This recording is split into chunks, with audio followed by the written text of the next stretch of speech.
بسم اللہ الرحمن الرحیم۔ فیکٹیکل کے معزز ناظرین کو السلام علیکم۔ ناظرین محترم، کہا جاتا ہے کہ ریچھ بے حد خطرناک اور طاقتور ہوتے ہیں۔ اس کی ایک وجہ تو یہ ہے کہ ریچھوں کے قدرتی گھر تباہ ہونے کی وجہ سے ان کے ساتھ انسانوں کا اکثر آمنا سامنا ہونے لگا ہے، جس وجہ سے ان ریچھوں کے پاس ماسوا انسانوں پر حملہ کرنے کے اور کوئی آپشن نہیں بچتا۔ ایسی ہی کہانی ایک ریچھ کی بھی ہے جو کہ ایک خیمے سے ایک بچے کو اٹھا کر لے گیا، لیکن جب لوگوں کو اس ساری بات کا پتہ چلا تو انہیں سمجھ آئی کہ اصل میں اس ریچھ کا مقصد اس بچے کو مارنا نہیں تھا، اور کچھ عرصے کے بعد اس ریچھ کے غار کے اندر سے کسی کے رونے کی آواز آئی۔ کہا جاتا ہے کہ ایک بڑھیا اپنے چھوٹے سے پوتے کے ساتھ ایک گھنے جنگل کے قریب ایک خیمے میں رہتی تھی۔ بڑھیا کے لیے ہر دن ایک نارمل روٹین کی طرح ہوتا تھا۔ آج کے دن کسی وجہ سے اس جگہ مچھر بھی موجود تھے۔ بڑھیا پاس سے لکڑیاں اکٹھی کرنے گئی، لیکن واپس آنے پر اسے اس بچے نے بتایا کہ اسے مچھروں نے بے حد تنگ کیا ہے۔ بڑھیا کو پتہ تھا کہ کیسے ان مچھروں کو دور بھگانا ہے، چنانچہ وہ مچھروں کو بھگانے کے لیے ضروری سامان لینے کے لیے چلی گئی۔ وہ ابھی تھوڑی ہی دور گئی تھی کہ اس نے کسی جنگلی جانور کی آواز سنی۔ یہ آواز اس کے خیمے کے پاس سے ہی آ رہی تھی۔ اس نے پیچھے مڑ کر دیکھا تو ڈر کے مارے اس کے رونگٹے کھڑے ہو گئے۔ اس نے اپنے خیمے کے پاس ایک بہت ہی بڑے براؤن بیئر کو دیکھا۔ یہ بھورا ریچھ بغیر کسی انتظار کے اس بڑھیا کے خیمے میں داخل ہو گیا، اور اس سے پہلے کہ یہ بڑھیا اپنے پوتے کو بچانے کے لیے کچھ کرتی، اس ریچھ نے بغیر کسی توقف کے اس بچے کو اپنے منہ میں دبایا اور خیمے سے باہر نکل گیا۔ بڑھیا کی چیخ و پکار پر اس ریچھ نے کوئی دھیان نہ دیا اور اس بچے کو منہ میں دبائے وہاں سے بھاگ کھڑا ہوا۔ بڑھیا کی اس چیخ و پکار کو سن کر آس پاس کے تمام لوگ بھی اکٹھے ہو گئے۔ لوگوں نے جب بڑھیا سے وجہ پوچھی تو بڑھیا نے ان سب کو ایک ناقابل یقین بات بتائی۔ خیر، سب لوگ اس بچے اور اس ریچھ کی تلاش میں نکل کھڑے ہوئے۔ انہیں اس جنگل میں اس بچے کو ڈھونڈنے کے لیے اپنے تمام تر وسائل بروئے کار لائے، لیکن نہ تو اس بچے کا اور نہ ہی اس ریچھ کا ان کو کوئی بھی نام و نشان مل سکا۔ ہر طرف سے ناکام ہونے کے بعد آخر ان لوگوں نے یہ بات مان لی کہ شاید اس بدقسمت بچے کے ساتھ وہ ہو گیا ہے جسے ان کا ذہن ماننے کو تیار نہیں ہو رہا۔ جب کئی دن کی کاوشوں کے بعد بھی یہ بچہ نہ ملا تو ان لوگوں نے اس بچے کو آخر ڈھونڈنا چھوڑ دیا۔ اب یہ سارے لوگ اس ریچھ سے بے حد خوفزدہ ہو چکے تھے اور ہر کوئی اپنے بچوں کی زیادہ کیئر کر رہا تھا۔ ریچھوں کے بارے میں کئی طرح کی پراسرار کہانیاں بھی مشہور ہیں، اور اس واقعے کے بعد ان قصے کہانیوں کو مزید تقویت ملی۔ خیر، وقت کے ساتھ اس بوڑھی کا یہ زخم بھی مندمل ہوتا گیا، لیکن کسے معلوم تھا کہ ریچھ اور بچے کی یہ داستان ابھی ختم نہیں ہوئی۔ گرمیاں ختم ہوئیں اور اب سردیاں آ چکی تھیں۔ اس موسم میں ریچھ سوتے ہیں اور کم ہی باہر نکلتے ہیں۔ اب ان کو اس بات کا اطمینان تو تھا ہی کہ شاید اس ریچھ کا مزید ایسا کوئی حملہ دیکھنے کو نہ ملے۔ ان سردیوں میں ایک شکاری اسی جنگل میں شکار کے لیے گیا۔ جنگل میں کافی اندر جانے کے بعد اس نے ایک ریچھ کی ایک خفیہ غار دیکھی۔ یہ شکاری جانتا تھا کہ اس کے اندر ایک ریچھ ابھی بھی موجود ہو سکتا ہے۔ اس نے خود کو اکیلے اس ریچھ سے نمٹنے کے لیے ناکافی سمجھا، اس لیے وہ وہاں سے چلا گیا۔ اگلے دن وہ باقی ماہر شکاریوں کے ساتھ اس ریچھ کی غار تک آ گیا۔ ان لوگوں کو ریچھ کا شکار کرنے کا کافی تجربہ تھا اور انہیں پتہ تھا کہ ایک سوئے ہوئے ریچھ کو کیسے اس کی غار سے باہر نکالنا ہے۔ ان نے لمبی لمبی لکڑیاں ایک کونے سے تراشیں اور ان کو اس اندھیری غار میں دھکیل دیا۔ جلد ہی ان نے اس غار سے ایک بہت بڑے بھورے ریچھ کو غراتے ہوئے باہر نکلتے ہوئے دیکھا۔ اب ان کے پاس وہاں سے بھاگ جانے کا آپشن بھی نہیں تھا۔ ان نے اس ریچھ پر گولیاں چلائیں اور نشانہ ٹھیک جگہ پر لگنے کی وجہ سے یہ ریچھ جلد ہی ٹھیر ہو گیا۔ اگر وہ اس ریچھ کو نہ مارتے تو یقیناً یہ ریچھ ان کو وہیں پر ختم کر چکا ہوتا۔ فوراً ہی ان نے اس ریچھ کی اس غار سے کسی کے رونے کی آواز سنی۔ انہیں ریچھوں کے بارے میں مشہور تمام ڈراؤنی کہانیاں درست ہوتی نظر آ رہی تھیں۔ وہ سوچ رہے تھے کہ کہیں ان نے اس ریچھ کی شکل میں کسی اور چیز کا شکار تو نہیں کر لیا۔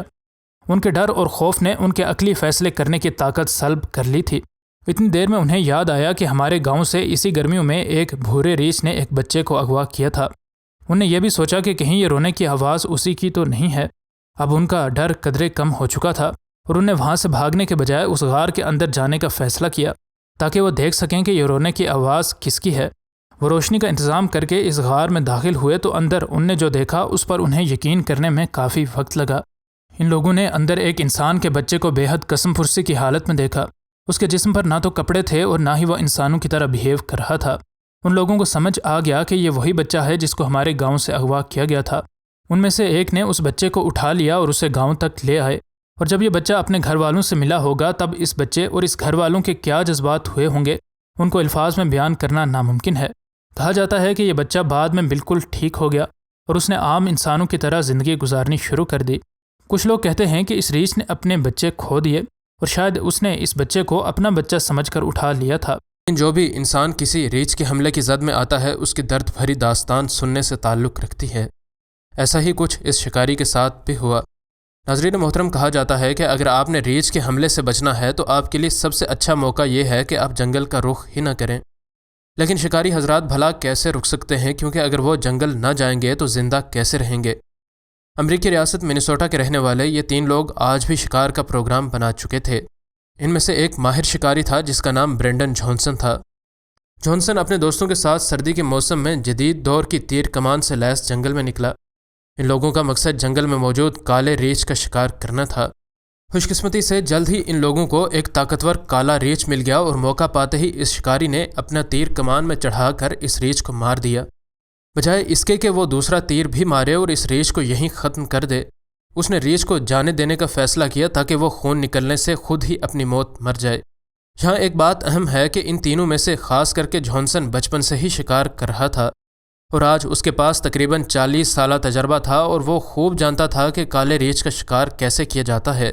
تقریباً 4 گھنٹے انتظار کرنے کے بعد ان لوگوں نے سوچا کہ آج چونکہ موسم کچھ گرم ہے تو ہو سکتا ہے کہ ریچھ کا گوشت خراب ہو جائے، اس لیے انہیں جنگل میں جا کر اسے ڈھونڈنا چاہیے، کیونکہ ابھی تک ریچھ خون بہنے کی وجہ سے مر چکا ہوگا۔ لیکن آج وہ جلد بازی کر چکے تھے۔ رات کے وقت یہ لوگ ٹارچ لے کر جنگل میں نکل تو گئے، لیکن ان میں سے صرف ایک کے پاس اسلحہ تھا اور وہ بھی جانسن کے پاس نہیں، بلکہ یہ اسلحہ اس کے ایک دوسرے دوست کے پاس تھا، اور کسے معلوم تھا کہ جب اس کی ضرورت پڑے گی تو وہ ریچھ سے اتنا دور ہوگا کہ اسے استعمال کیا جانا ممکن نہیں ہوگا۔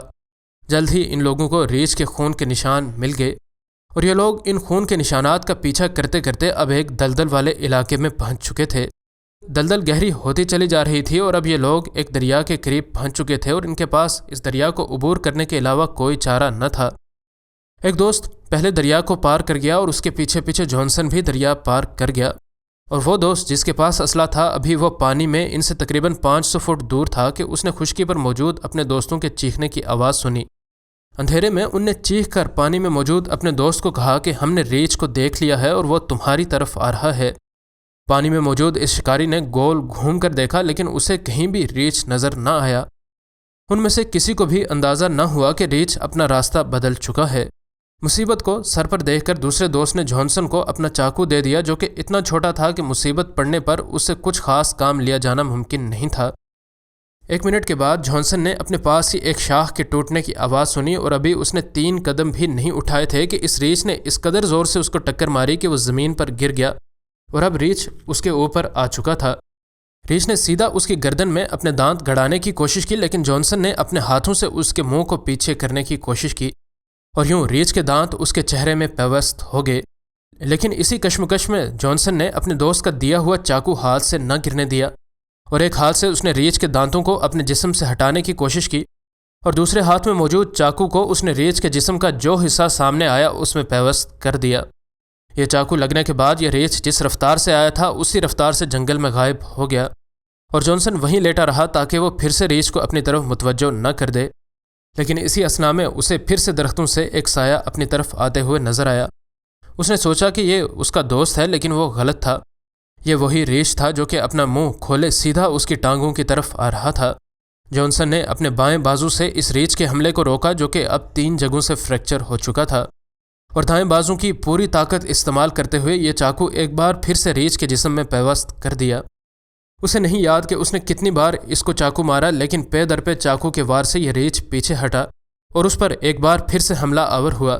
لیکن اب جانسن جو کہ بمشکل زندہ تھا اس ریچھ کی گردن پر وار کر سکتا تھا۔ اس نے ہمت کر کے اس کی گردن پر وار کر ہی دیا، جس کی وجہ سے یہ ریچھ بھاگ گیا۔ ان پے در پے حملوں کو کچھ ہی دیر لگی تھی اور اس کا دوست بھی اب دریا پار کر چکا تھا، اور انہوں نے جانسن کو اٹھا کر واپس کیمپ میں لایا اور اس کے دوستوں اور فیملی کے لوگوں نے چندہ کر کے اس کا علاج کروایا، اور یوں تقریباً 6 آپریشنز کے بعد اب جانسن کا ٹوٹا جسم ایک بار پھر سے جڑ چکا تھا۔ اور صحت مند ہونے کے بعد جانسن نے کہا کہ میں اس بات پر بھی خوش ہوں کہ میرے پاس چاقو تھا۔ مزید نئی ویڈیوز کے لیے ہمارے چینل کو سبسکرائب کر لیں۔ انشاءاللہ ملتے ہیں اگلی ویڈیو میں۔ فی امان اللہ۔